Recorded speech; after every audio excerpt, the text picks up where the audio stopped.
Good morning, people. Hope you're in for a great day today.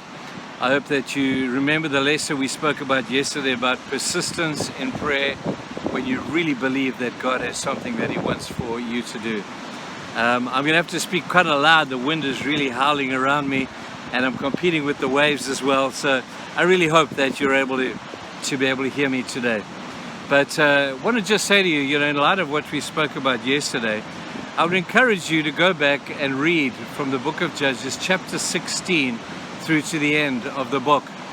And it will highlight to you the lowness that humanity can get to. The degradation of man seems to know no bounds. How low can we go when we look at the world around us? And I guess every generation has said the same thing. We can't get any worse than we are right now. But when I read this, I realize how low they were back then. And there are places in the world today, sadly, that are behaving in exactly the same way as the nation did of Israel in those particular days. And I believe for the same reason. In many of the chapters that you will read, and I mentioned it yesterday, it begins with the words, "In those days, Israel had no king." And when you don't have a king, you're going to have crisis, because there's no king to help you to keep the value system appropriate, to make sure that the values and the morals and the ethics and the integrity of the nation is kept intact. If everybody is kind of doing their own thing, then there's lawlessness. And that's what is kind of happening in many places in our country and sadly around the world today. But I want to suggest to you, it's all about values. A king is there to establish a value system. Now, you all know the corny little story that I sometimes tell of a bunch of teenagers who broke down through the roof into a big departmental store, and they went in there. You were supposed to steal. One night it was all dark. They got in through the roof, disarmed the alarm system, and they got down into this huge departmental store. And they spent the entire night just changing the price tags around. They didn't steal anything. It was just a practical joke.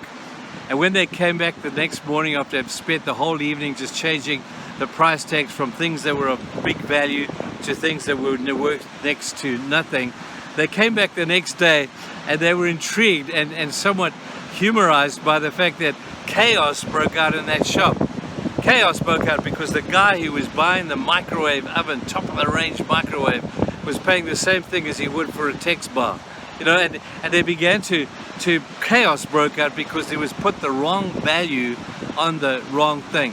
Apparently they had to close the shop down to re-establish the value system. Now, that might be a corny little story and quite funny in the context of a supermarket, but it's very tragic in the context of our lives, where when we put the wrong value on the wrong thing, it's only a matter of time before chaos will break out.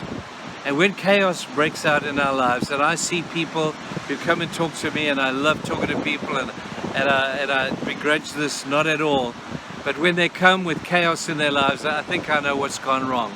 They put the wrong value on the wrong thing. And I guess that's what a good king does. A good king is one who comes and establishes the values, enforces the values, makes people responsible for the values of the nation. When that doesn't happen, chaos is the net result, and the king is to blame. Bad king, poor values. Bad king, chaos in the country. Isn't this typical of the history of Israel? Whenever they had a good king, things would go well, and God would bless the nation. There'd be prosperity and there'd be happiness as they enforced the value system because of a good king. A bad king takes over him. Within one generation, that whole place is in crisis once again. And it's tragic for the same reason as the supermarket. You've put the wrong value on the wrong thing. Probably because you're serving the wrong king. You see, when that passage says that there was no king in Israel, there was a king of Israel in Israel.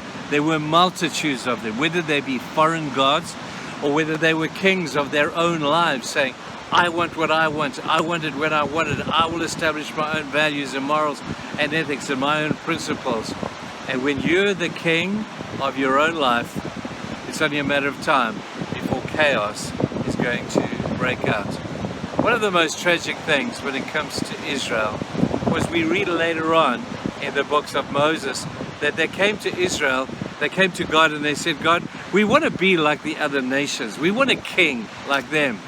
And God's heart was broken because he said to them, am I not your king? Am I not the one who establishes the rules and the ethics and everything in the country? I am your king. And they said, God, we want to be like everybody else. We want to have our own king. We want to be the kings of our own castles. We want to be our own leaders. When we do that, people, and exclude God, there is a king, and it's you. And it's only a matter of time before you will mess it up and the chaos is going to break out. You see, God loves you very much. He wants to be the king of your life, but it's in your hands. The choice is up to you. You want to be the king of your own castle, or you want God to rule your life? When God rules your life, it may not always be easy, but it will always be good. I hope you find God this coming year to be a great king, a kind king, but don't mess with this king. He is the King of kings, and he's a great king, but he's also will hold you accountable and attribute to you all the responsibilities of being who you need to be. So I hope you'll find him to be that great king. Have a fantastic day, and let's make God the king of our lives. Cheers, guys, and we'll see you again tomorrow. Bye-bye.